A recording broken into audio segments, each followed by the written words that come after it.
Salut tout le monde, salut les épicurieux. Je vous avais signalé que j'attendais avec impatience la Delta.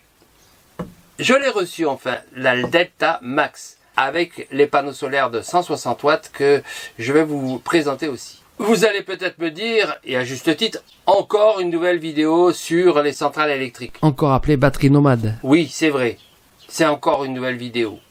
Après avoir reçu la River Pro dont je vous ai parlé, d'ailleurs je vous renvoie aux vidéos que j'ai réalisées présentant la River Pro et les commentaires que vous avez fait, j'en ai fait une deuxième. Je sais qu'il y a beaucoup de critiques et j'ai déjà répondu donc dans les commentaires dont je vous ai parlé tout à l'heure, mais je suis intimement convaincu que ce type d'outil, c'est l'avenir dans l'utilisation en camping-car. Dans les années qui viennent, tous les camping-caristes vont avoir besoin d'une centrale électrique comme celle-là pour remplacer ce qui existe actuellement concernant par exemple les batteries supplémentaires ou les convertisseurs. Pour ma part, si j'attendais beaucoup de la Delta Max, c'est parce que j'envisageais un usage pas uniquement dans ce camping-car, mais aussi ailleurs. Et c'est de cela dont je vais vous parler aujourd'hui. Je vais vous montrer d'abord évidemment quelques exemples. Qu'on ne pouvait pas faire avec la River Pro. Ici, on est upgradé. On a une puissance qui est nettement plus importante et une réserve nettement plus importante. Vous allez voir tout ce qu'on peut faire avec dans le camping-car, mais aussi ailleurs. C'est l'objet de ce jour. À tout de suite.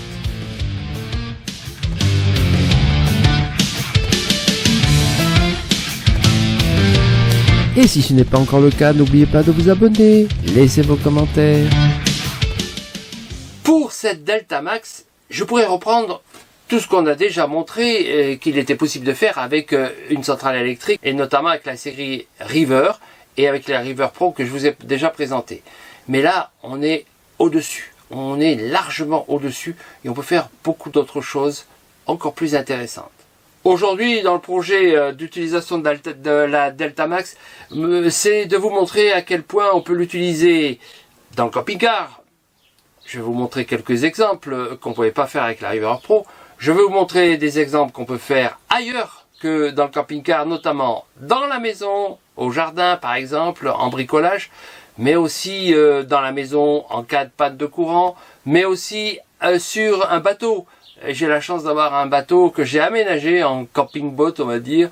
Je fais des parcours avec et la Delta Max va m'être très très utile. Passons en revue tous les tests que j'ai réalisés pour vous. Je vais vous montrer maintenant quelques utilisations qu'on peut faire dans le camping-car avec des appareils qu'on ne pouvait pas utiliser auparavant.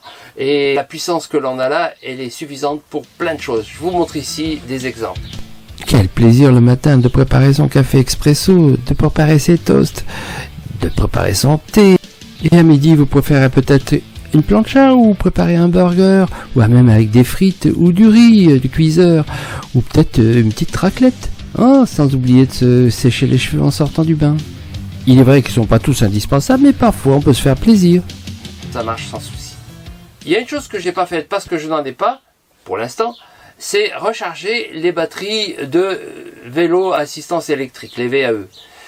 Mais je sais que ça marche par exemple avec ici cet appareil qui a une réserve de 1612 Wh. Eh bien je peux donc recharger facilement deux batteries de vélo qui feraient par exemple 700 ou même 800 watts d'utilisation.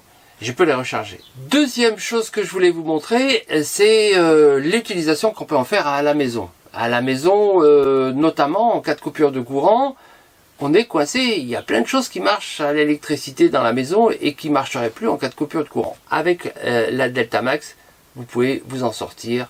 C'est ce que je vous montre.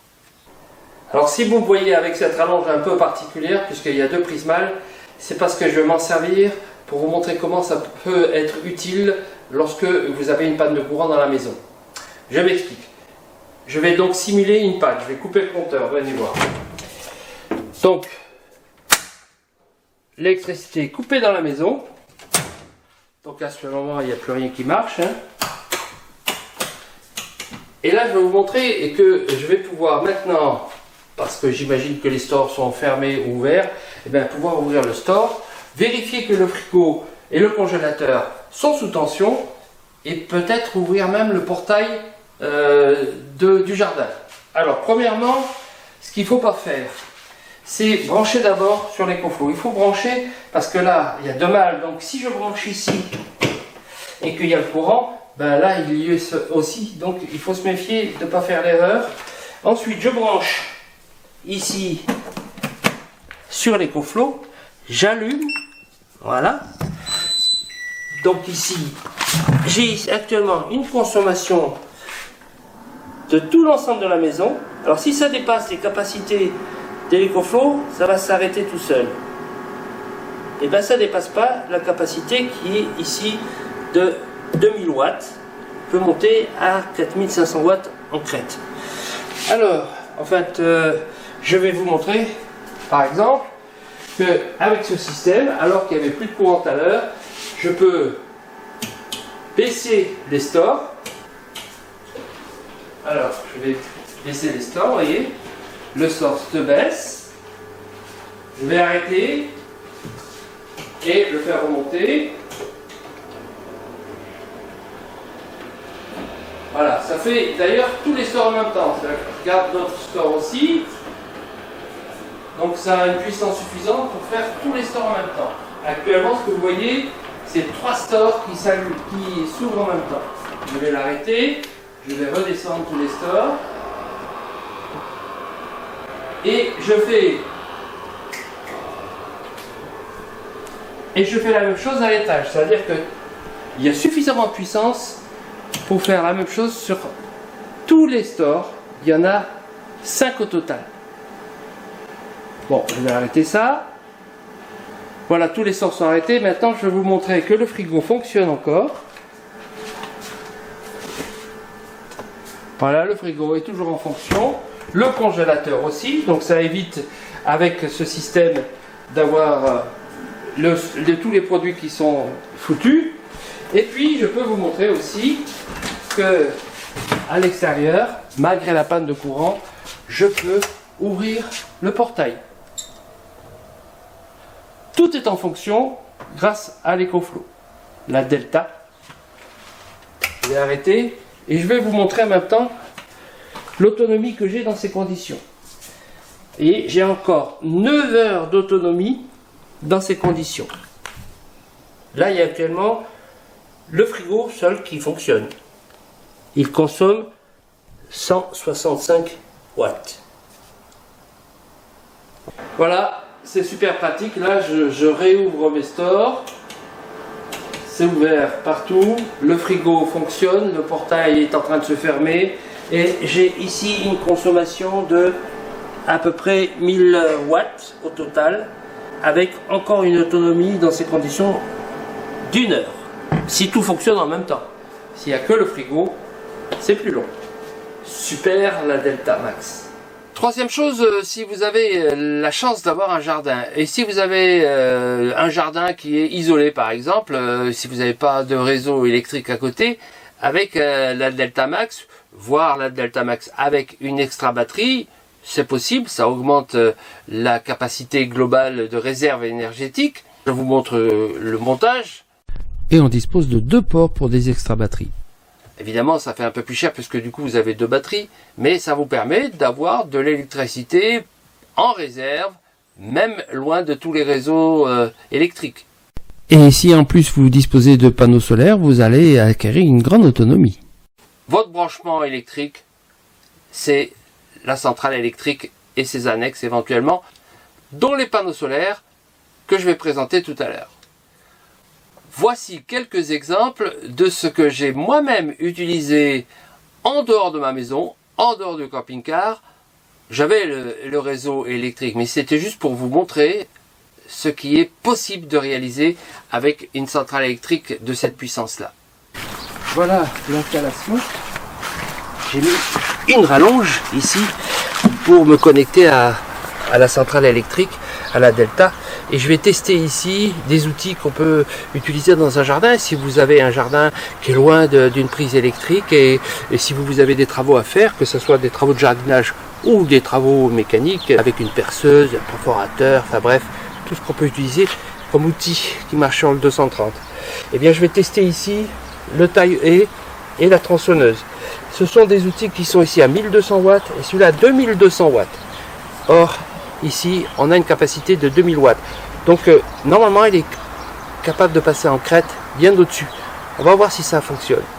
Je vais donc brancher ici maintenant le taille-haie et voir si ça fonctionne. Ça fonctionne. Alors, combien de temps ça fonctionne? On va le voir sur le panneau et je vais couper ici en même temps.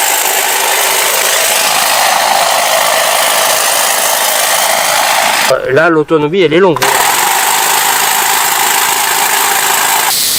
Dans ces conditions, je peux utiliser le tailler pendant 4 heures. De quoi faire tout son jardin. Maintenant, voyons pour la tronçonneuse. Alors, j'ai rien à couper. Mais je vais juste vous montrer que ça fonctionne. 2200 watts.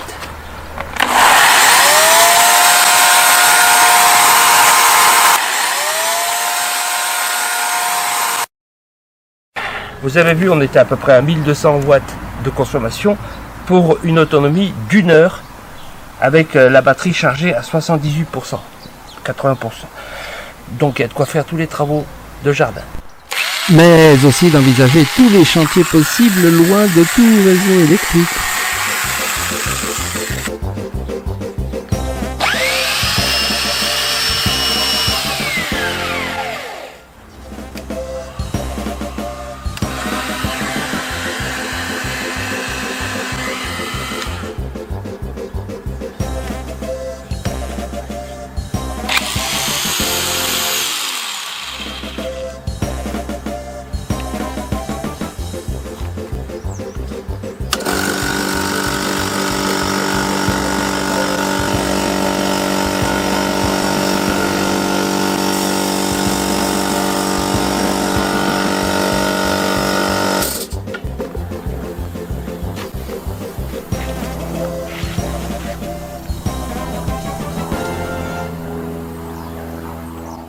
Quatrième point que je voulais aborder avec vous, c'est l'utilisation que j'en fais en bateau pour aller à la pêche ou pour me balader sur le canal du Midi en toute autonomie électrique grâce à la Delta Max d'EcoFlow.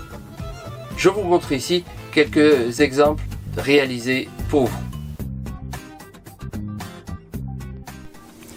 Sur ce bateau, j'ai aménagé un petit coin, un repas, avec un lavabo, il y a un lit, couchage. Ici, bon, c'est des articles de pêche que j'ai pas débarrassés, mais j'ai une certaine autonomie, j'ai de quoi faire à manger, j'ai une réserve d'eau, même pour faire de la cuisine, mais ce dont je ne dispose pas, c'est une autonomie électrique. Or, dans un bateau, quand on vit dessus, si on fait un petit voyage sur le canal du Midi par exemple, il nous faut une certaine autonomie électrique. Oh, il y a bien le moteur qui charge la batterie du bateau, mais bon, on n'est pas à l'abri d'une panne, d'abord de batterie, ce qui m'est déjà arrivé une fois, mais aussi de pouvoir garder le poisson frais quand on va à la pêche. Voilà quelques situations que je vous présente maintenant. Lorsqu'on est au port et qu'on n'a pas de prise pour recharger la batterie parce que on veut repartir en mer sans risque et recharger la batterie, eh bien voilà, avec la Delta, je rebranche ici et j'ai le chargeur de batterie qui va recharger la batterie. Elle consomme ici le chargeur 150 watts, c'est rien du tout. Ici j'en ai pour 13 heures de charge. Donc j'ai une bonne réserve. Je peux partir maintenant en bateau sur une longue période sans souci grâce à EcoFlow. Je l'ai avec moi et je m'en sers sur le bateau. Par exemple pour avoir la sécurité de la batterie, mais aussi pour le frigo. Je vais vous montrer ça. Quand vous êtes en bateau et que vous prenez du poisson, c'est-à-dire que c'est pas toujours le cas, et que vous avez une glacière qui marche au vol, avec la Delta, ça va être super. Je vais la brancher sur une prise qui est dédiée. Allume-cigare. Voilà. Alors n'oubliez pas qu'à chaque fois que vous branchez, il y a des petits interrupteurs qui sont ici et qui permettent d'allumer le circuit. Là vous voyez, venez ici, vous allez voir. On entend un peu la ventilation. Voilà. Donc après, bon évidemment, on ferme. Mon poisson est dedans, bien au frais. Regardez la consommation. Combien de temps je peux durer avec ça? Mais je consomme rien en fait, 58 watts. Je peux tenir ici 24 heures avec cette consommation. Et si cette autonomie n'est pas suffisante, il ne faut pas oublier que je dispose de panneaux solaires des 160 watts d'EcoFlow dont je vais vous parler maintenant, utilisables évidemment sur le bateau, en camping-car, partout et à la maison. Je vais vous présenter ça. Pour l'utilisation de ces panneaux solaires, il faut respecter un certain nombre de règles, évidemment, par rapport au soleil, par rapport à l'inclinaison des panneaux solaires, ou par rapport à l'utilisation de ces câbles qui vont le relier. Ici, c'est l'endroit où on peut faire rentrer de l'électricité, que ce soit par le réseau ou par les panneaux solaires ou par l'alternateur plus ou moins performant de votre camion. On va faire des tests de tout ça. D'abord, parlons du branchement des panneaux solaires. Vous voyez, ici, les câbles ils sont marqués positif et négatif. Il faut respecter évidemment la polarité de ces panneaux solaires et de leur production électrique en 12 volts. Alors, vous avez ici le câble de raccordement. Ce câble de raccordement, lui aussi, il a des prises mâles et femelles. Et ces prises mâles et femelles, eh bien, sont faciles. Rouge, c'est positif. Noir, c'est négatif. Et donc, ici, celle-ci va aller avec celle-ci. Et l'autre va aller avec celle-ci.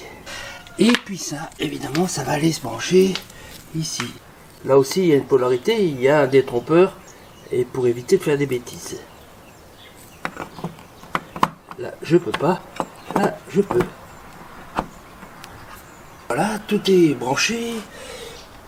On a respecté les polarités.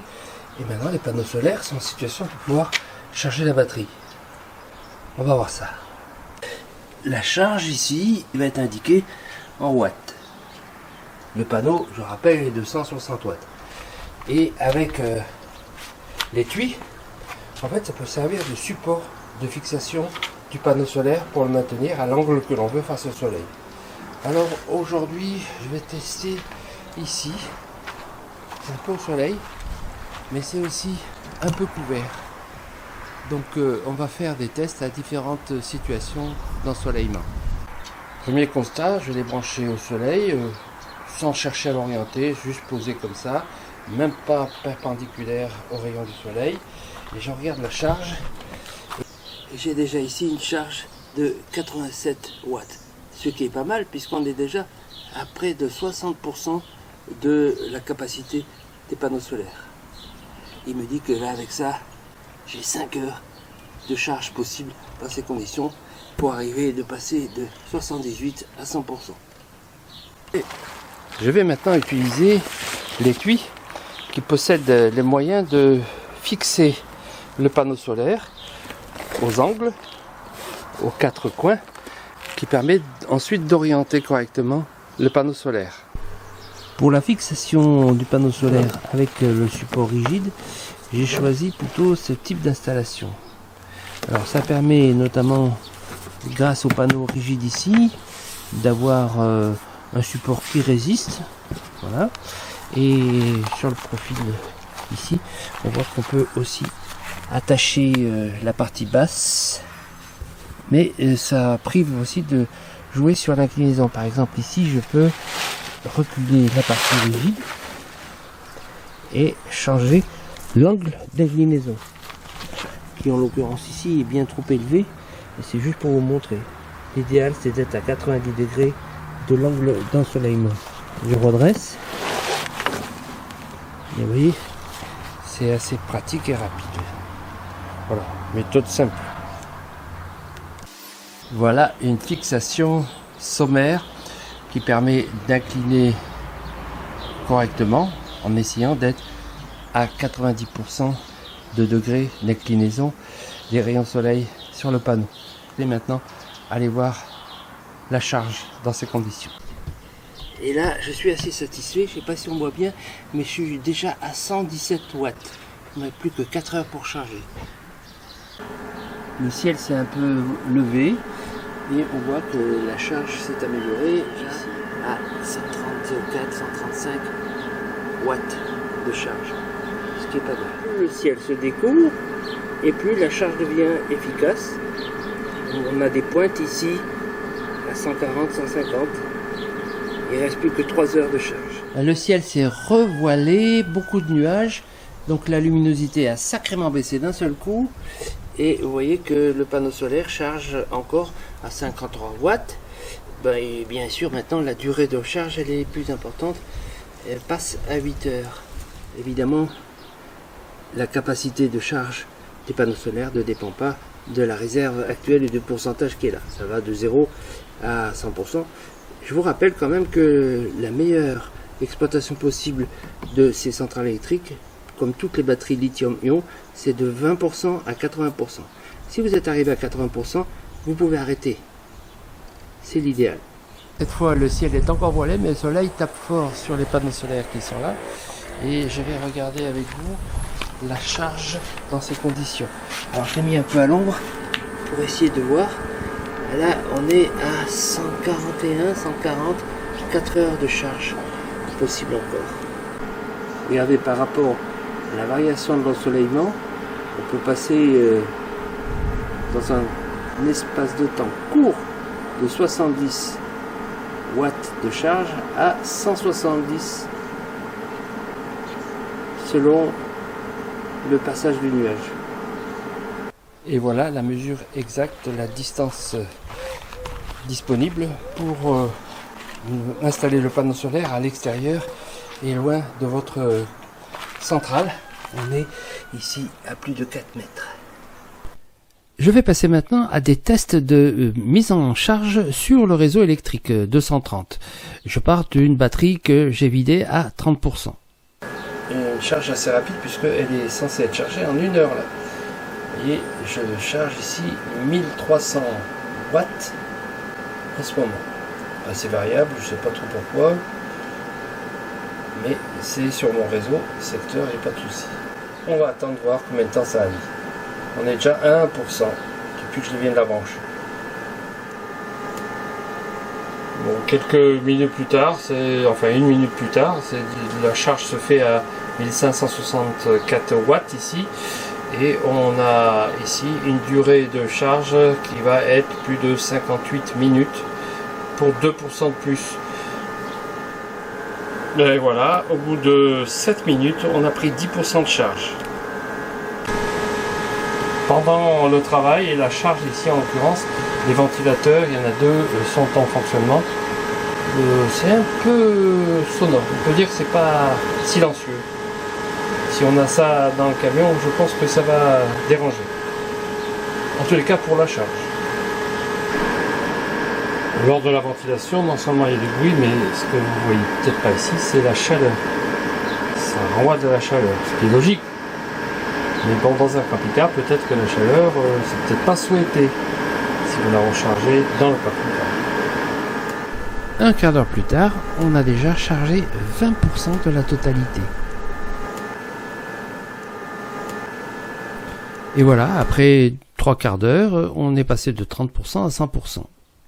Si vous me voyez avec tout mon équipement EcoFlow, la River Pro, la Delta Max et les panneaux solaires, ceux-ci sont de 160 watts, ça va de 100 à 400 watts pour la gamme d'EcoFlow, c'est pour vous montrer qu'il y a une compatibilité entre tous ces éléments.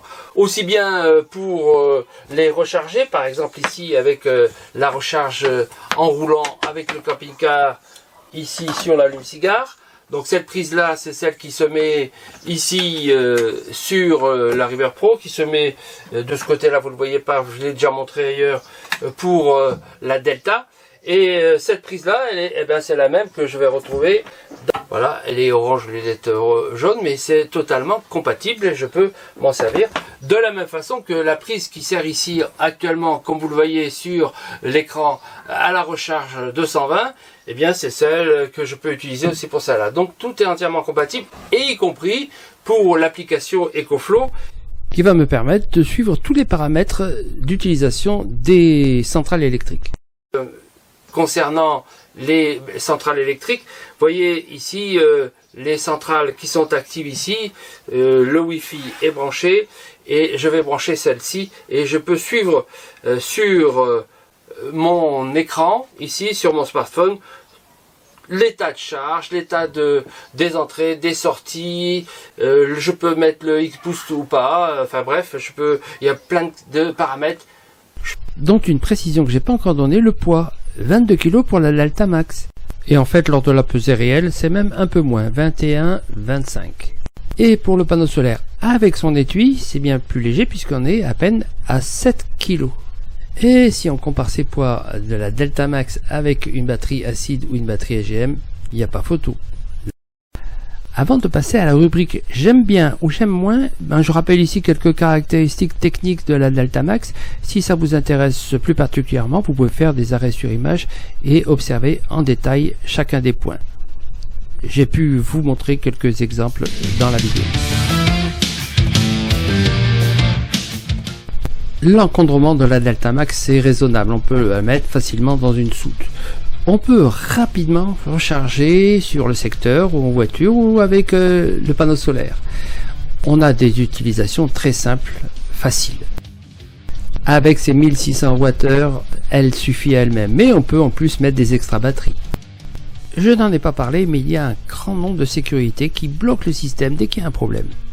Mais ce que j'ai le plus apprécié, c'est la possibilité d'utiliser non seulement dans le camping-car, mais à la maison, ça va me dépanner souvent pour les pannes de courant. Et puis aussi lorsque je vais faire des travaux dans des endroits où il n'y a pas de réseau, 230 volts.